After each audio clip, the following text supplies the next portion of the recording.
So the heart lays in the same plane that we do the Pledge of Allegiance, or more so to the left side of the chest. And we have a bone that kind of separates parts of the heart. But in order to listen to the valves that make sounds, we have to put our stethoscope in the right place. So we'll start here.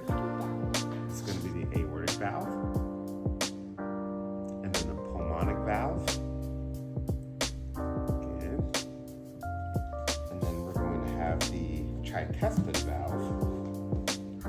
And then over here, we're going to have the mitral valve. And they all have different sounds, but it should all be a good loved up